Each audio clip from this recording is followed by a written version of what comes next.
Hello, my noble band of outlaws. Outlaw Samurai coming to you with a video. Well, last video we saw that I made the new cutting stand. This video, we're going to test it. You can see it's a little more stable on this uneven ground. It can kind of bite into the dirt more. And over here, I have a plethora of targets, but the first we're going to start out with is this peanut butter filled pretzel jar. I have honestly never cut a target like this. It's going to be interesting. For those of you who don't know what this is my bottle picky up jabbing stick. I made it so I didn't have to keep bending over to pick up bottles because I'm notoriously lazy. The sword we're using is the Sokuchikara Scorn Differentially Hardened T10. So 3, 2, 1. Okay.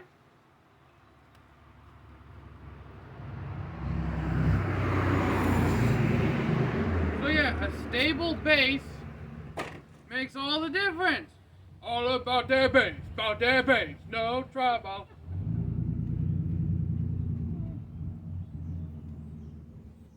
I don't know if I'm going to do my stereotypical, like, randomly spray paint this or not.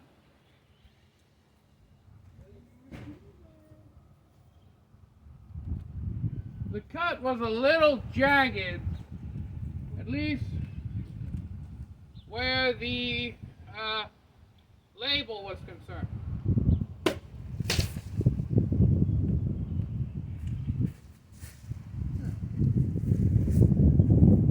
It cut into it.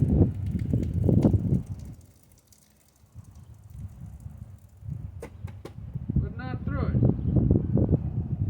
Oh yeah. You'll see me doing Chiburi. I know that doesn't actually serve a purpose if you watch Let's Ask Shogo videos because it doesn't get shit off the blade, but I do it just because it kind of looks cool and it does kind of shake a little bit of the water off.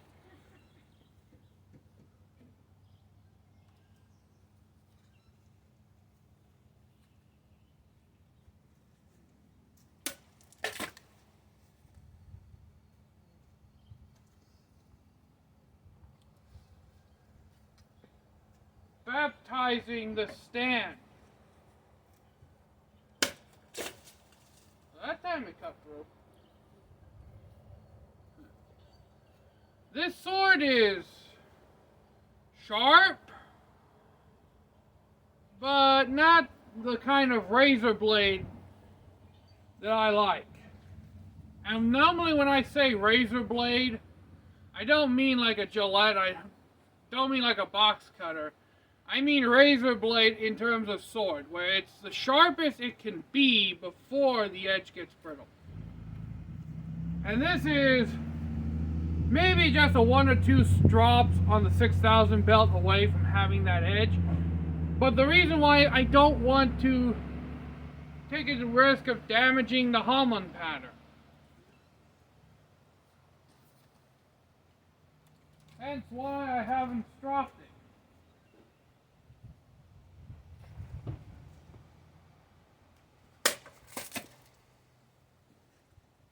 I mean, you can get the same results with a sharper blade with good edge alignment, but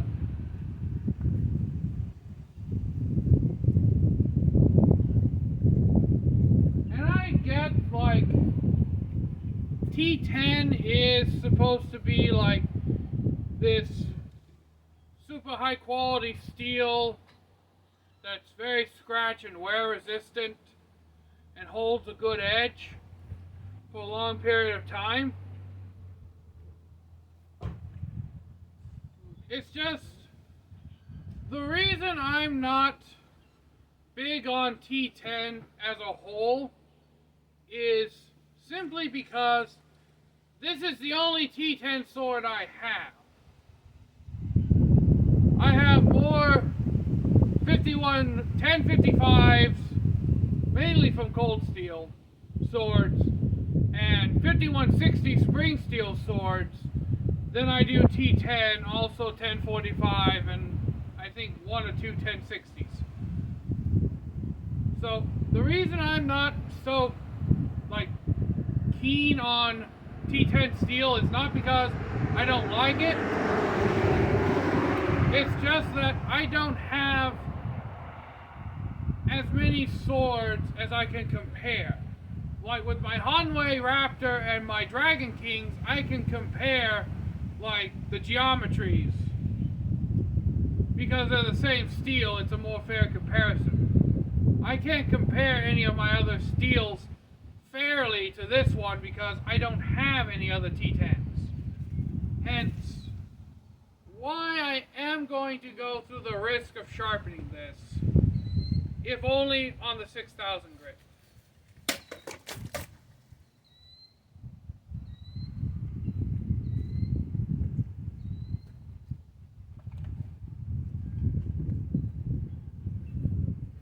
And surprisingly, I have not nicked the new stand yet.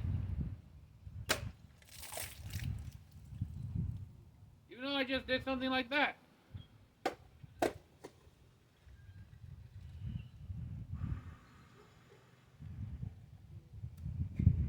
Now the reason the water is pooling on the stand and not just soaking into it like it did with my other one is because this is actually a treated, this is actually a pressure treated 4x4. Blade is still straight.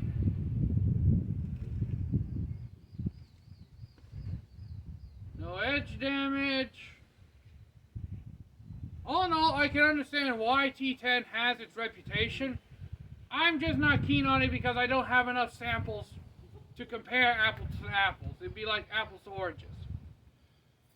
So I can't get a fair, full judgment in my mind of T10 because of that. But I am planning on getting another T10 sword so we can compare, so I can get a better feel for what T10 for what I can really get out of T10.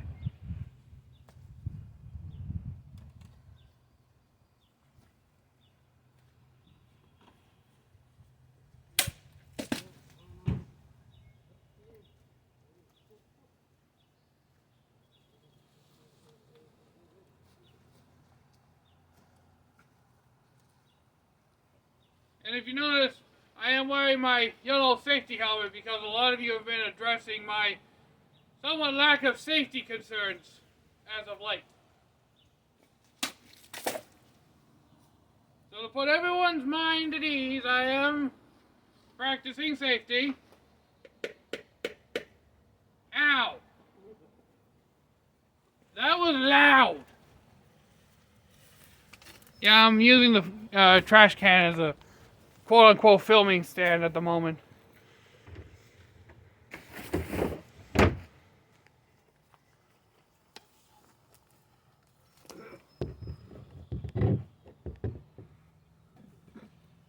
Do not want to fall over those.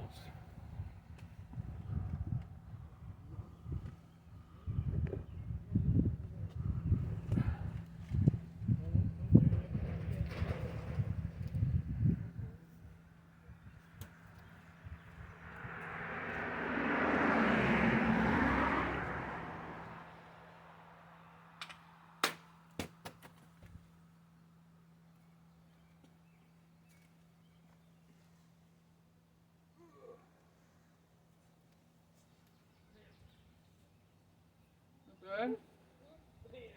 Yeah, I nicked the back of this with the spine.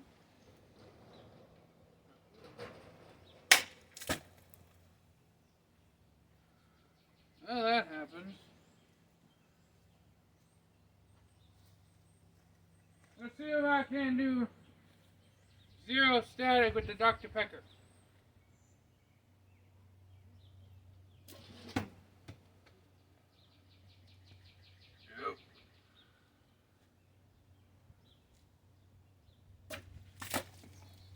That time I did.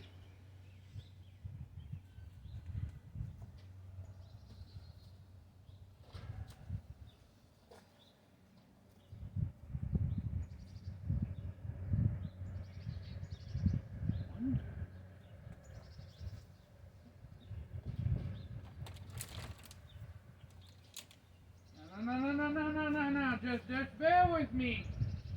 Just bear with me, my noble outlaws. You may not see me do history in the making.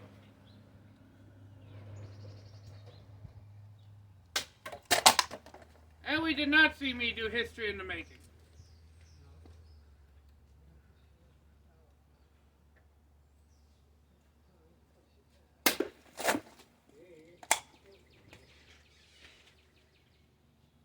This is getting a mighty fine baptism.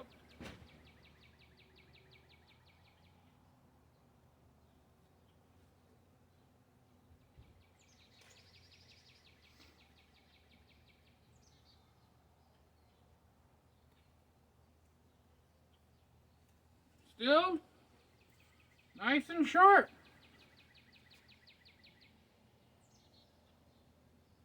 There's actually no scratches on this sword. I take that back. There's a couple of scratches. But very, very minute scratches. I'm really starting to see the appeal of a T10 sword. I know Gargoyle, Bird, you all talk about L6 and T10. That's because you have a lot of them. But I'm really starting to see the appeal of T10. Now, personally, I like my swords to have scratches. It means that I use them. I feel like the scratches are the beauty marks of a sword. But, yeah.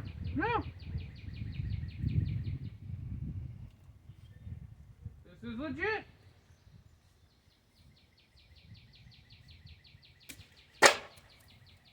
That's what happens when you try to thrust with the edge.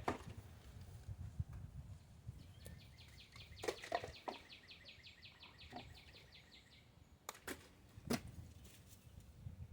thrust, it just don't like the thrust.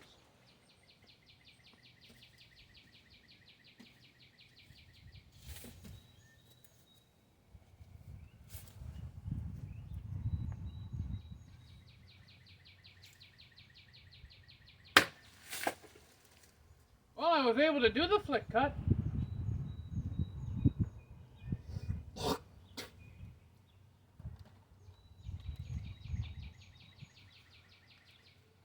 I wonder.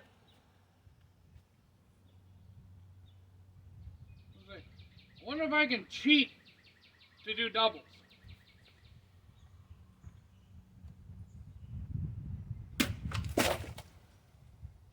I can cheat to do doubles. It just went shing. Like, I didn't even feel it go through the shit.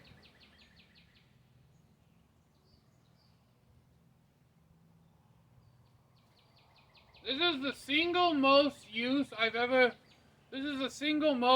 used this sword at one given time. And I gotta say, T10 is growing on me.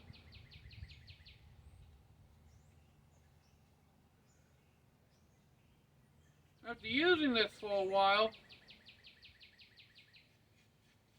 and sliding my hand into all kinds of different configurations,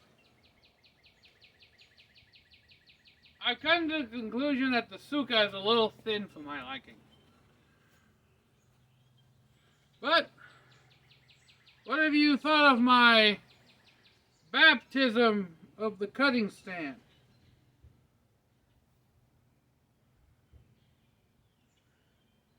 Oh, the water's gone.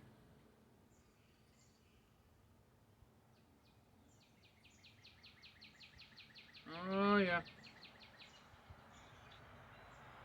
Oh, yeah, she's scratched. She's scratched all up. But we like scratches in the Noble Band of Outlaws. So, until next time, my Noble Band of Outlaws, Outlaw Samurai tells all y'all, be crazy rednecks, be safe and use your weapons. And I'm out. Peace.